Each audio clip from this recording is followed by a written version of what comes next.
Shalom sahabat CS dimanapun Anda berada. Saya sangat bersuka cita bisa menjumpai Anda untuk menyampaikan kebenaran firman Tuhan. Kebenaran firman Tuhan pada kesempatan kali ini berjudul Panic Attack. Panic Attack, serangan panik. Atau tidak perlu panik, saudara. Tidak perlu panik. Siapa yang tidak perlu panik? Saya berharap saudara dan saya tidak perlu panik. Ya. Apa itu panic attack? Panic attack itu gelombang ketakutan atau kecemasan yang intens, yang muncul secara tiba-tiba. Menurut medis tidak diketahui penyebabnya, tapi faktor-faktornya bisa diidentifikasi yang menyebabkan panic attack atau serangan panik itu. Misalnya stres, trauma, perubahan suasana yang tiba-tiba, masalah hidup yang paling utama bisa menyerang panik adalah perceraian dan keuangan, saudara. Dan juga ada faktor genetik, perubahan tertentu pada fungsi tubuh itu juga bisa menyebabkan panic attack. Perubahan fungsi di bagian otak, ya. Konsumsi minuman berkafein seperti kopi, teh, ya, secara berlebihan itu bisa menyebabkan panic attack. Yang terakhir, aktivitas fisik yang terlalu berat juga bisa menjadi faktor panic attack. Saudara-saudara sekalian, dan saya berharap kita jangan sampai suatu kali kelak di ujung maut kita mengalami atau diserang dengan panic attack, karena ketika di ujung maut tidak ada lagi kesempatan untuk memperbaiki diri, saudara sekalian. Nah, sebelum kita mengalami panic attack, serangan panik, saudara, ya kita mempersiapkan diri. Bagaimana mempersiapkan diri supaya tidak perlu panik? Kita akan belajar pada kesempatan kali ini. Sebelum saya melanjutkan, bagi saudara yang baru pertama kali menyaksikan firman Tuhan melalui channel saya ini, saudara langsung subscribe gratis, saudara sekalian. Jangan lupa, saudara kalau diberkati, komen, share. Langsung saja kalau saudara yang baru, tombol lonceng notifikasinya supaya setiap kali saya buat video firman Tuhan, saudara yang pertama kali nontonnya. Panic attack, tidak perlu panik. Yesaya 28 ayat 16. Nah, ini satu ayat, saudara sekalian, ya. Dikatakan begini, sebab itu beginilah firman Tuhan Allah Elohim Yahweh. Apa itu firmannya? Perhatikan, saudara. Sesungguhnya aku meletakkan sebagai dasar di Sion sebuah batu yang teruji, sebuah batu penjuru yang mahal, suatu dasar yang teguh. Jadi perhatikan di situ, batu penjuru, batu teruji berarti, dan mahal, suatu dasar yang teguh. Jadi batu penjuru itu, ya, dasar yang teguh, dasar yang kuat, yang teruji. Kemudian ada keterangan mahal. Siapa yang dimaksud dengan batu penjuru? Lalu Rasul Petrus jelas mengatakan Yesus adalah batu penjuru. Kisah Rasul 4 ayat 11. Dengan jelas Petrus mengatakan Yesus adalah batu yang dibuang oleh tukang-tukang bangunan, yaitu kamu sendiri. Dia ngomong dengan para tua-tua Yahudi, orang-orang Yahudi, ahli-ahli Taurat. Yang dibuang tukang bangunan, yaitu kamu sendiri. Namun ia telah menjadi batu penjuru. Itu menunjuk kepada Yesus. Petrus langsung menunjuk kepada Yesus. Kemudian dikatakan ayat 12 dari kisah para Rasul 4 dari kisah Rasul 4 menegaskan Yesus adalah batu penjuru. Nah, kisah Rasul pasal 4 ayat 12-nya itu ayat yang terkenal. Dan keselamatan tidak ada di dalam siapapun juga selain di dalam Dia, batu penjuru. Sebab di bawah kolong langit ini tidak ada nama lain yang diberikan kepada manusia yang olehnya kita dapat diselamatkan.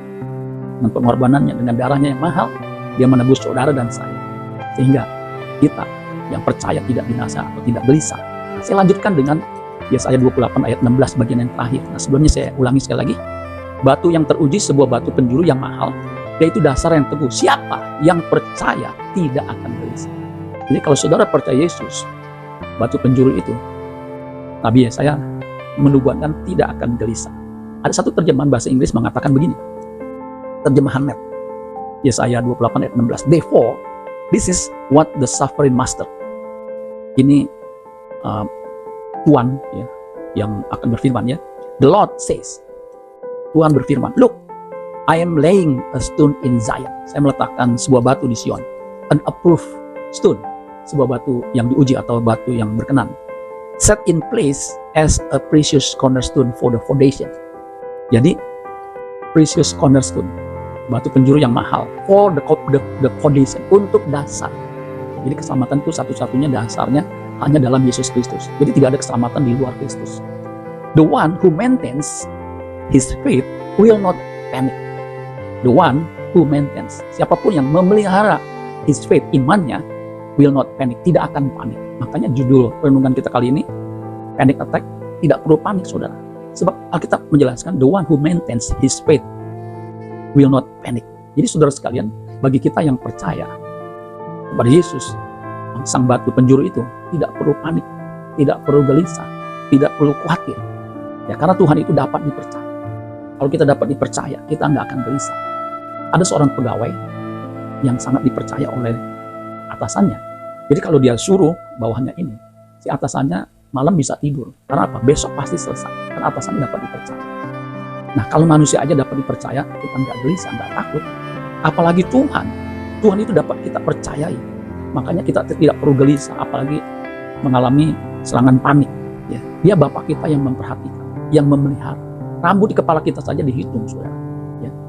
Bunga di padang dia hiasi. Apalagi kita. Pasti Tuhan hiasi. Dan dia berjanji menyediakan tempat atau rumah buat kita. Makanya Yohanes 14 ayat 1-3 ini ayat yang terkenal. Yesus berkata begini, janganlah gelisah hatimu. Percayalah kepada Allah, percayalah juga kepadaku. Jadi Yesus dengan tegas, jangan gelisah. Percaya kepada Allah, percayalah juga kepada aku. Kalau kita percaya kepada Elohim Yahweh yang tadi berfirman, otomatis kita juga percaya kepada Yesus, utusan satu-satunya, sang Logos yang menjadi manusia. Ya. Ayat 2, Yohanes 14, di rumah Bapakku banyak tempat tinggal. Yesus menjelaskan di rumah Bapa banyak tempat tinggal. Jika tidak demikian tentu aku mengatakannya kepadamu. Jadi kalau nggak banyak, Yesus pasti berkata tidak banyak. Ini kenyataannya banyak. Maka Yesus berkata banyak tempat tinggal. Sebab aku pergi ke situ, ke rumah Bapa, untuk menyediakan tempat bagimu. Bagi siapa? Bagi saudara dan saya yang percaya. Ayat 3. Dan apabila aku telah pergi ke situ, ke rumah Bapa, dan telah menyediakan tempat bagimu, bagi saudara dan saya, aku akan datang kembali dan membawa kamu, saudara dan saya yang percaya, ke tempatku, supaya di tempat di mana aku berada, kamu pun berada.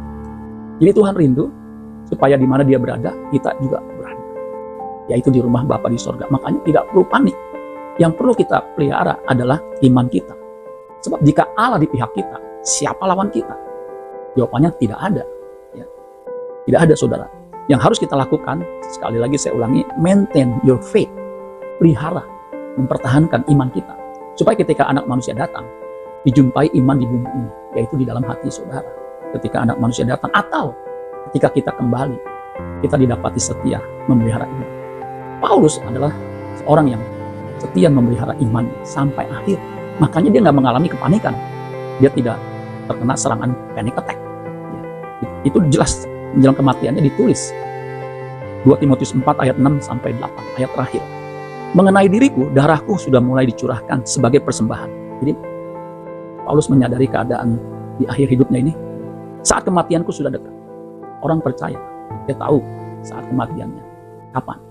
Paulus mengatakan sudah dekat. Ayat 7. Aku telah mengakhiri pertandingan yang baik. Tentunya pertandingan iman. Aku telah mencapai garis akhir. Berarti sudah akhir hidupnya, ujung akhir hidupnya. Dan aku telah memelihara iman. Paulus menegaskan bahwa dia telah memelihara iman. Akibatnya ayat 8. Sekarang telah tersedia bagiku mahkota kebenaran yang akan dikaruniakan kepadaku oleh Tuhan. Jadi jelas bagi kita yang percaya, yang memelihara iman, tetap setia meskipun menghadapi tantangan, telah tersedia mahkota kebenaran yang akan dikaruniakan Tuhan. Hakim yang adil pada harinya, tetapi bukan hanya kepadaku. Paulus mengatakan bukan hanya kepada dirinya. Berarti kepada siapa? Kepada yang percaya, yang mengikuti teladannya. Melainkan juga kepada semua orang yang merindukan kedatangan. Merindukan kedatangan Kristus. Yang setia memelihara iman. Juga akan mendapatkan mahkota kebenaran. Nah, saudara-saudara sekalian, mari miliki iman. Pelihara iman saudara. Dengan setia sampai akhir hidup saudara. Saudara tidak akan mengalami panik attack. Saudara tidak akan gelisah di ujung maut. Karena saudara sudah mempersiapkan diri bertemu dengan Tuhan. Amin buat firman Tuhan. Tuhan Yesus memberkati. Sola Gracia.